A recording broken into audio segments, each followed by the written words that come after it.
Hey, and welcome to the Wrap Up Live. This is the official Raptors Republic Live post-game show where we recap, we dissect, and we have some fun talking about the latest Raptors game you just watched. I'm your host, Sahal Abdi.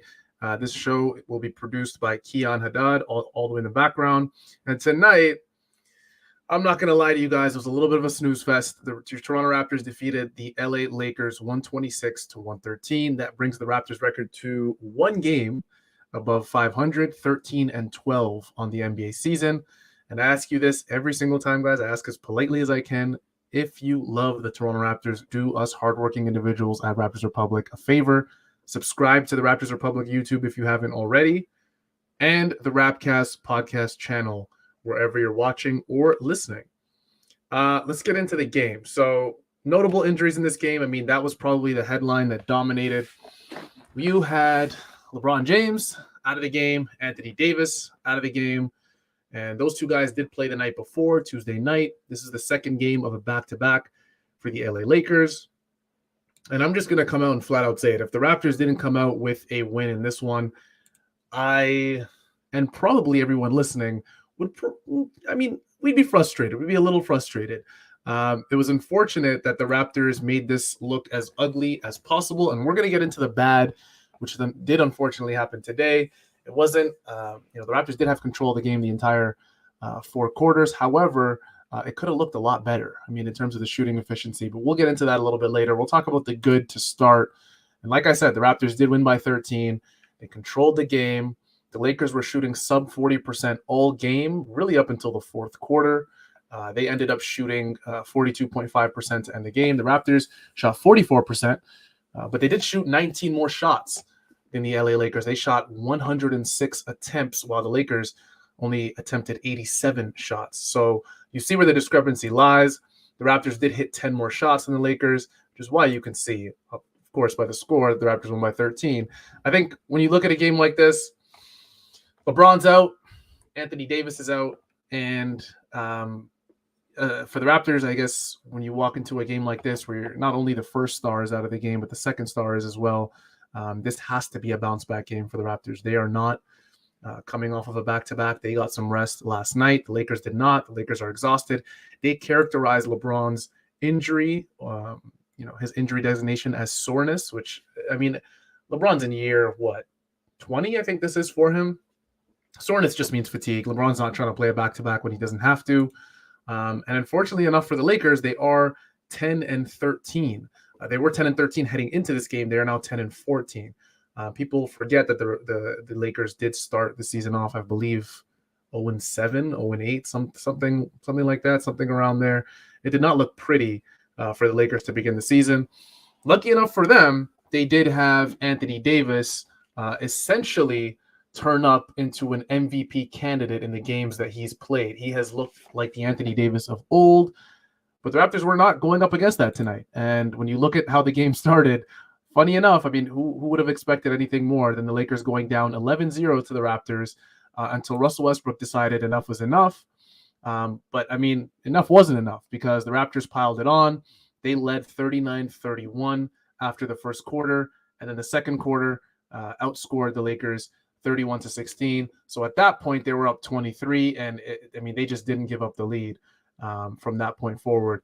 Pascal Siakam finished the game 25 points, 10 rebounds, and 7 assists, 2 steals, and only 2 turnovers. He was 10 for 20 from the field. So Pascal, clearly, from the box score and the eye test from everyone watching, if you were watching all 4 quarters without getting up once for a break of whatever, whether it was a food break or whatever, I have to give you a round of applause because this was a little bit of a snooze fest, a game like this where the Raptors held control of the game. They were up 10, 15, 20, 25 points for what felt like the entire game. Pascal Siakam led the Raptors. OG Anunoby had 23 points. He did shoot under 50%, which isn't ideal, again, for OG Anunoby, especially going up against a Lakers team that, again, like I said, you're missing your best defensive player in Anthony Davis. There's not much rim protection, especially when Thomas Bryant's out of the game. Thomas Bryant, to be fair, isn't a fantastic rim protector in his own right.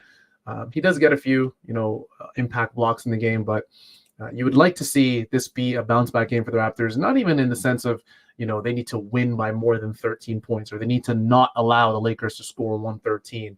I think more than anything, you just need to see shooting efficiency from your best players. And I think Pascal Siakam's a guy the Raptors have relied on all season to be a superstar for them. And he's given them everything. I mean, at this point, at the contract that the Raptors have Pascal Siakam at, which I believe is somewhere between $25 to $35 million a year, it looks like a little bit of a bargain, considering there are guys in the league getting paid $40, $45, $50 million a year. Some of them, like Russell Westbrook, for example, right? And again, not piling on Russell Westbrook. I feel like, NBA Twitter and Los Angeles Lakers Twitter, believe it or not, does enough of that. So I'm not hopping into that wagon. OG Anunoby, like I said, he was 8 for 19. Not a terrible game from the field, right? He was a plus 12, 23.6 rebounds, just an assist, a steal, and a block. He only had a turnover. But I think the thing that I want to speak about really just comes down to the 3-point percentage. And I think the Raptors shooting 43 3-point attempts. And I told you guys I'm going to save the bad for a little bit later. But here it is. The Raptors shot 43 3-point attempts and only hit 12 of them. That's 27.9% from the field. Not great, considering Fred VanVleet, who is supposed to be one of your best 3-point shooters, shot 3 for 12. OG Anunoby was 2 for 8. Pascal Siakam was 1 for 4. It wasn't great. It wasn't great. Gary Trent Jr. in this game was 2 for 9. Felt like nothing was going down from the Raptors on good attempts too. I mean, it's not like the Raptors are here throwing up awful shot attempts. They were getting really, really good looks in this game, and I think it's just tough. Things just aren't falling. And I'm trying my best, guys, to stay optimistic. I'm trying my best to look at this game and go, you know what? Well, this guy's just in a slump and that guy's just in a slump. But really, when it really comes down to it, there has to come a time where we need guys like Fred and OG to step up and be efficient from beyond the arc. The good thing, I think, with Fred is that if you take out the 3 for 12 from 3, he was 5 for 8 from inside the arc. He did shoot very well from around the rim, which is normally something that Fred VanVleet struggles with. So we saw the opposite Fred VanVleet, where 3 wasn't hitting, but everything inside the arc was hitting. And I mean, I'm okay with that. It's not a terrible look, especially because Fred ended with 25 points, 7 assists, 4 rebounds. And he was a plus 19, so you got to give him some sort of credit for how he was controlling the game. But I think you look at this game, and Oren, our co-host, tweeted about it. William Liu tweeted about it. I believe Kyle Brickman, our other co-host, also tweeted about it. You win this game, and this is a game you absolutely should win. I mean, if either Anthony Davis or LeBron James are out of this game, you should probably win the game. But beyond that, you want to see encouraging details that come out of this game. And I think that was probably the most difficult thing, that the Raptors did not look encouraging from the 3-point line. Shooting from the field, only 44% against a decimated Lakers team, did not look great. But again, there were positives. Pascal Siakam, I mean, what can you say? He's a superstar, right? I mentioned that he not only did he have 25 points, 10 rebounds, and 7 assists, he was a game high plus 22. I mean, no one was really close to that besides Fred VanVleet in this game. Being a plus 22 in a game like this, where you only play 32 minutes, and you shoot 20 shots. It did not feel like Pascal Siakam shot 20 shots in only 32 minutes, but he hit 10 of them. So, I mean, I'm okay with it. I don't know with the Raptors. I don't know if I'm ready to press the big red button just yet and say that, this team is in dire need of 2 or 3 or 4 more shooters.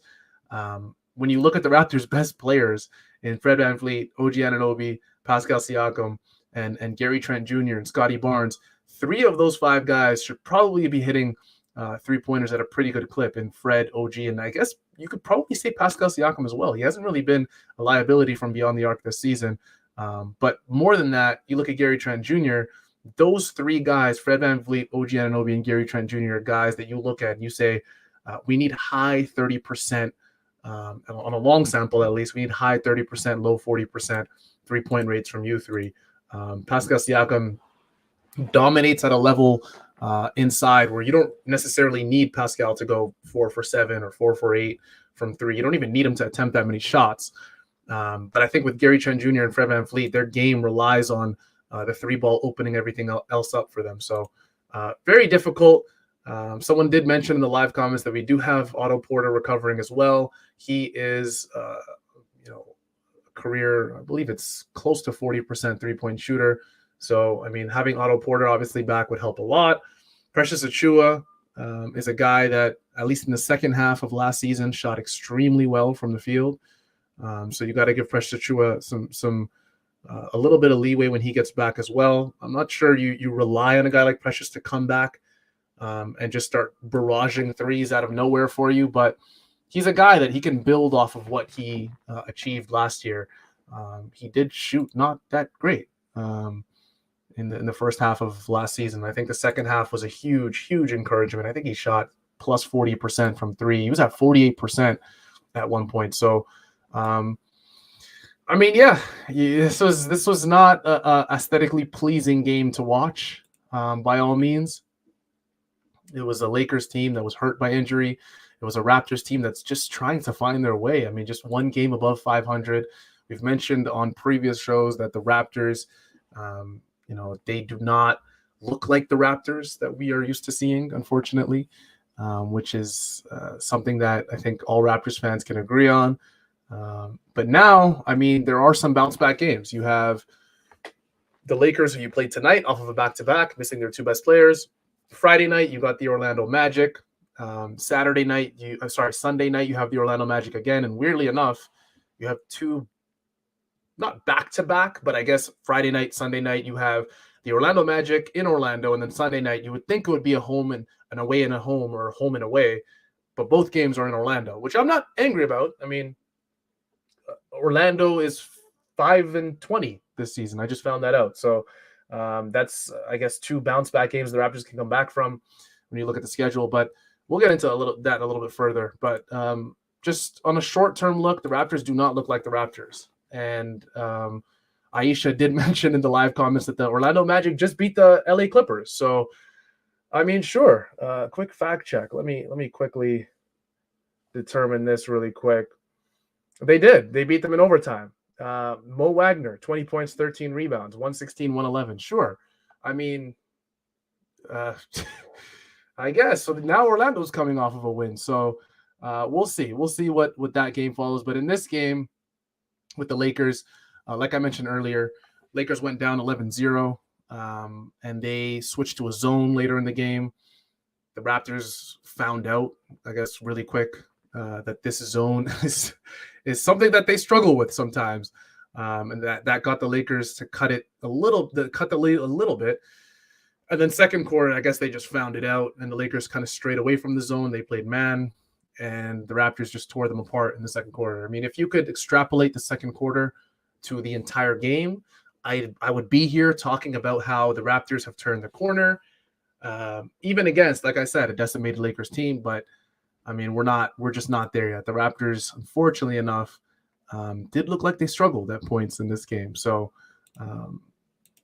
this isn't a game, I think, where we can walk away from and say, I mean, it's a win. A win's a win, right? A win's a win. And Oren loves saying that on the show, a win's a win's a win. So, I mean, it is what it is. We'll all take it, right? But I think going into the next game versus Orlando, this is another team that struggles quite a bit. And now you want to see a team that a Raptors team that really imposes their will. I mean, like I said, I'm not worried about winning by 8 or winning by 10 or winning by 15. I want to see an efficiently shooting Raptors squad. I want to see 3 or 4 guys, right, shooting close to 50%, if not above from the field. I want to see a team that does not shoot, 27% from 3. And I know, guys, I'm being a little bit gloomy here. I get it. But, the season is flying by pretty fast. I mean, it's already been 25 games, right? This is an 82-game season. For me, at least, it feels like the season just started. And we're already 25 games in. So we got to move fast. The Raptors got to move fast. They're healthy now. All their guys are there, right? There's no excuses really anymore. I think you have to kind of turn it around from a shooting efficiency standpoint. Looking at the rest of the team, though, I mean, I didn't mention Scotty Barnes yet. I mean, the one thing that kind of sticks out He's a minus 13 in this game. He did have 13 points and 17 rebounds, 5 of them being offensive rebounds. So you can't really fault Scotty for not showing effort in a game like this. I mean, having 17 rebounds and 5 offensive is huge. He was 6 for 12 from the field. He shot 50%. And yeah, I mean, sure, I'll take a 13.17 rebound double-double from Scotty every single night. Sure. I mean, 100%. 4 assists, which is right around the usual for Scotty this season. And then looking at the rest of the team, off the bench, Gary Trent Jr., he did, again, come off the bench in this game. He did play starter minutes, 33 minutes. He had 18 points on 6 or 15 shooting. Again, shooting efficiency, not the best, but sure, I'll take it. He was a plus 16 in this game. Chris Boucher, he came off the bench, and we finally saw the Chris Boucher. He's back. He's back. Chris Boucher is back. He did have 16 points. He had 7 rebounds. And Chris Boucher has looked like the best offensive rebounder on the Raptors this season. He's proven it. He had 3 in this game. He was a plus 5. He shot 7 for 11, which is incredibly encouraging to see from Chris Boucher off the bench. And he deserved every one of those 25 minutes that he got from Nick Nurse in this game. Thaddeus Young did play quite a bit as well. He was at 19 minutes. He did not score, which is something that we're a little bit used to seeing from Thaddeus Young, a guy that doesn't necessarily have to put it in the basket, so to speak, to have an impact on the game. He had 2 rebounds, 4 assists, 3 steals in this game. He was a plus 8 for Thaddeus Young. All the other guys, Malachi Flynn, Sham Penny, Downton Jr., and Delano Banton did not play until there was 3-4 minutes left in the game, so not much to comment on from them. But overall, I mean, when you look at the overall conclusion of this game, you look at Pascal Siakam, he was the star of the game. And then you look at OG Anunoby, Fred, and Scott. OG Anunoby, Fred, and Gary Trent Jr., and you say that maybe you need a little bit better in terms of shooting from them. Again, you would think that's a bit strange coming from guys when you look at the points, with Fred having 25, OG having 23, and Gary having 18. But having 25 points on 20 shots is not the greatest. Having 23 points on 19 shots is not the greatest, right? 18 points on 15 shots for Gary Trent Jr., not the greatest. But again, like I said, a win's a win. This is one that we'll take. No one will ever not accept the win. So we'll do that. The end, Palin says here, the end had me nervous, not going to lie. The end had me a little nervous as well. I mean, the Lakers looked like they were making a little bit of a comeback at the end of the fourth quarter there, and then the Raptors kind of just closed it out as well. Let's talk about Manscaped really quickly, our friends at Manscaped. And on our post-game show, Wrap Up Live, we all use the Lawnmower 4.0. It has skin-safe technology. It has a replaceable ceramic blade, so you can trim with confidence. It's got an LED light, so you can always see what you're doing. And what's more about the Lawnmower 4.0, it has a completely wireless charging system, and it's waterproof. It's trusted by over 2 million men worldwide. If you do the math, that's over 4 million balls. Don't make this awkward. So why don't you join them and join us at Manscaped? We love it. We love the products. I know Oren was talking about them the other day.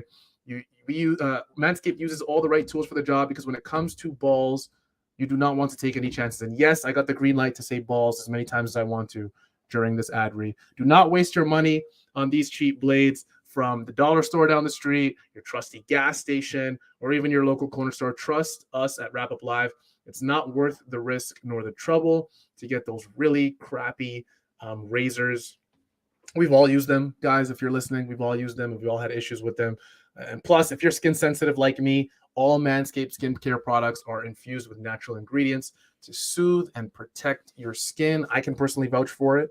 Guys, it's December 7th, right? It's Wednesday, December 7th, Christmas, the holidays, and I'm sure some birthdays are coming up. So if you're like me and you badly struggle to find gifts, right, whether it's your relative, your partner, your friend, whoever it is, Manscaped is the perfect solution for you. Go to manscaped.com and check out their all-new Lawnmower 4.0, as well as their incredible luxury grooming bundles that include 2 free items, a brand new travel bag, and the official, and guys, I'm really vouching for this, the official Manscaped anti-chafing boxers. You heard Aiden talk about it a few games ago. Guys, the boxers are incredible. That's 2 completely free of cost items for a grooming bundle that's already heavily discounted. So no matter what you purchase, you can receive free shipping. But if you use our show's promo code WRAPUP, that's RAPUP, you can get 20% off and free shipping on your entire order. You heard us. Enter the promo code WRAPUP, RAPUP, 20% off and free shipping for your entire manscaped.com order. Mike, to answer your question, he says, what happened to Taxman? Taxman's still here. And because you mentioned it, I'm going to mention who the Taxman player of the night is. And I think, guys, like I said, eye test, box score, it tells you exactly who was not only the best player, but honestly, probably the most watchable player in this game. Pascal Siakam is your Taxman player of the night. I got to give it to Pascal. Plus 22, 25 points, 10 rebounds, 7 assists. The game just looks so easy for Pascal Siakam. We kind of made a pact as co-hosts of this show that we would limit the amount of times we would give this Taxman player award to Pascal Siakam because we did it so many times last season because he was clearly the best player on the court. The majority of the time he stepped on the court for the Raptors. Instead, we made it which player impressed you most. And I'm going to be honest with you guys, Pascal Siakam still impressed me the most. So Pascal Siakam is your Taxman player of the game. Yeah. Can-Am Taxman. Guys, you guys know it by now. Taxes, canamtax.com is the place you should go. You can call them. You could text them. You can do whatever. They'll answer. You could visit their website, canamtax.com, and they will respond. You could check their Google reviews, right? You can check their Google reviews. You don't have to. Like I always say, you don't have to believe me, guys, whether it's Manscaped, Can-Am Tax. You do not have to believe me. Check their Google reviews. Do your own due diligence and find out about Can-Am Tax. They will help you with your taxes, and they will find a solution for you. Yeah. Wow, I almost lost my voice there. That was great. John Smith says, I can't wait until Raptors Republic gets a gambling sponsor. So Hall will spend 10 minutes every night reading ads. Yeah, I mean, you guys can always join me, right, every single night and watch me read ads the whole time. But, yeah, we're going to limit the amount of partnerships we have on this show, guys, because as much as we love these partnerships, as much as I love Manscaped products, as much as I love Can-Am Tax, filing my taxes every single year, I'm going to be honest with you guys. I don't always have the voice. And unless Keon, the show producer in the background, wants to step up and carry the torch with these ad reads, then I can't. Manscaped is great. They deserve it, which is why they get such a long ad read. But other than that, guys, I'm not doing it anymore. We'll leave that to Oren and Aiden and the rest of the guys.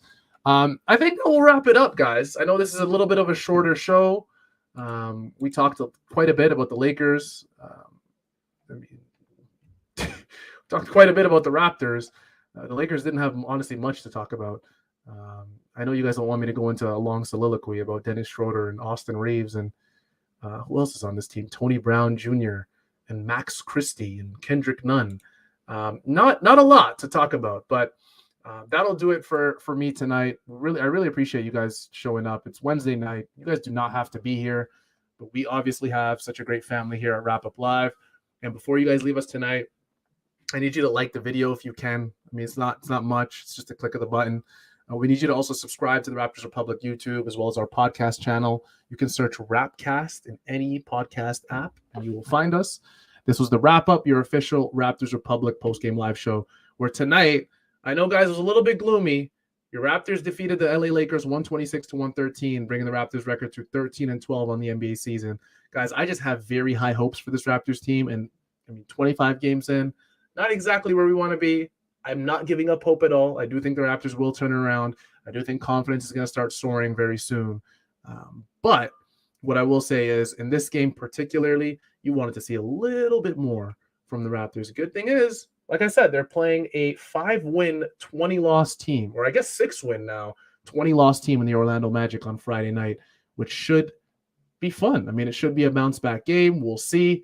I'm not going to call anything, but we'll see you guys all next time on Wrap Up Live. Thank you guys for joining me. I appreciate you guys. I love you guys.